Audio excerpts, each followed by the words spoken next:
Hey, just Jay here, and it's day 106 of the Bearded Brace Face.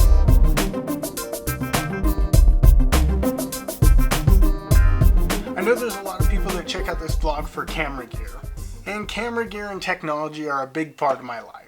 For whatever reason, I love researching it, and I love all the little gizmos and gadgets. This morning I got a package from FedEx, and it just happens to be a gizmo gadget camera gear thing called the Osmo. If you don't know what this is, it's a little handheld gimbal with a camera that just sits there and stays nice and steady. The Osmo that they first released came with a camera already on it. It's essentially the same stock camera that they have on the DJI Inspire 1. Because I already have an Inspire 1 at work, I decided to just order the handle. Then I crashed the Inspire 1 and realized I'm getting a handle that I may not have a working camera for. So I realized I needed to get an X3 camera from the Inspire 1. I was able to find this one on some local online classifieds. I went ahead and did all the updates to the latest firmware today, so it should work with the Osmo no problem. This video is kind of going to be an unboxing and also to see how well this works right out of the box. I know there's been a lot of questions and concerns on whether the handle works with the X3 camera. Originally, DJI said yes, absolutely, the Osmo is going to work with the X3 camera. Then people that got the Osmo with camera combo tried to use the X3 on the handle and it didn't work. And that's because they hadn't come out with the firmware update to make it work with the handle yet. I guess they figured people that bought the Osmo with the camera wouldn't try to use the X3 camera on it since it already came with the camera.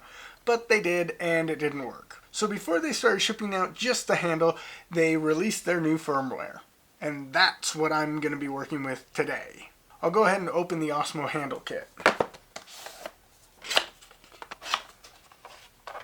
So you've got the handle, charger, power cable, battery, phone mount.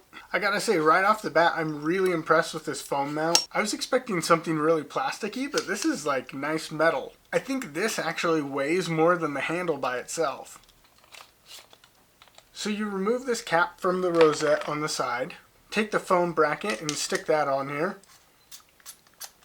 Tightens down, then this flips up. You can rotate it to however you need it, and then these flip out just like that. So just stick it on the corners of your phone, open it up, snaps in.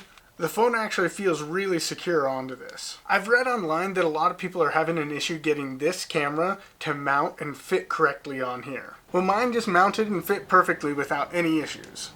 I just loaded up the DJI Go app and then went over to the Osmo and then clicked how to connect. It is not turning on, so I'm guessing it does not come with the batteries pre-charged. So I'm going to go ahead and stop the video, charge this up, and get back to it once I have a charged battery. Alright, let's try this again. I went ahead and I charged this up for about an hour or so. Charger's super simple. Put the battery in. Lights red while it's charging, green when it's done.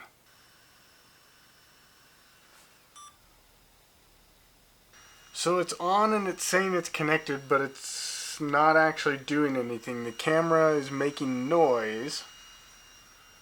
But when I started it up, it didn't spin around or do anything to like actually calibrate it. So I'm not sure what's wrong with it. This is not going well. Guess I'll go ahead and power it off and turn it back on and see what that does.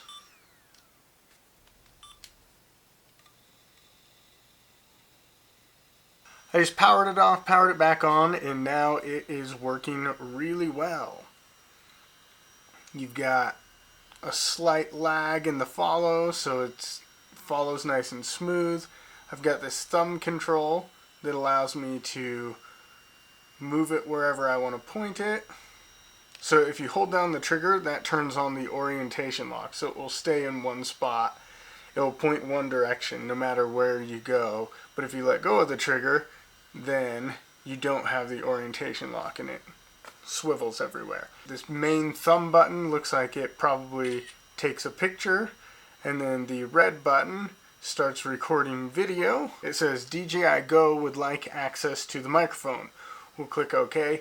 So I'm guessing that out of the box, this is actually recording the audio through the phone and then the video through the camera.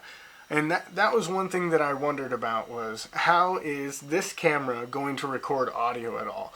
This camera doesn't have a microphone on it. There's no reason for it to have a microphone because it's on a quadcopter up in the air. There is a microphone input right here. Is that a built-in microphone right here? I'm interested to see if this records audio by itself, if that right there is an actual microphone. With all of the 3-axis gimbals, one thing that you've really got to watch out for is this up and down movement. I have the DJI Ronin M, and it's a little bit bigger gimbal, so it has some weight to it, so you don't get as much of the steps in it. Whereas this is really easy to get some of the steps in there. Because the app requested access to the microphone, I'm going to do 2 tests. One where my phone is on and I'm recording through that to see if it's using the microphone on the phone. And a second test with the phone not attached to see if it's recording audio through what I think might be a microphone here on the handle. So this is test 1. I have the phone attached to the Osmo, and I want to see if the microphone on the phone is recording. This is test number 2. I went ahead and disconnected my phone from the Osmo. In both instances, it's clearly recording the audio from this microphone in the handle. And the audio quality is pretty awful. Definitely if you're going to try to be vlogging or doing anything with this, you'll want to have an external microphone. The actual black Osmo camera instead of the X3 for the Inspire is probably a better option for the Osmo handle. They're basically the same camera, but this is calibrated to have a further focusing distance, whereas the black Osmo camera that's built for this has a shallower depth of field and also focuses much closer, which makes total sense. Each camera, while basically the exact same thing, was essentially designed for 2 separate tasks. One for getting aerial video way up high, and another for getting footage on the ground. With that said, if you own an Inspire 1, the handle is pretty cool. And while the X3 camera can work both on the Inspire and on the handle, I don't believe that the black Osmo camera can work on the Inspire. I may be completely wrong on that, so if you know otherwise, let me know in the comments below. Another problem with the onboard audio and potentially any microphone that you have attached to this is that the camera is really loud. Can you hear that noise?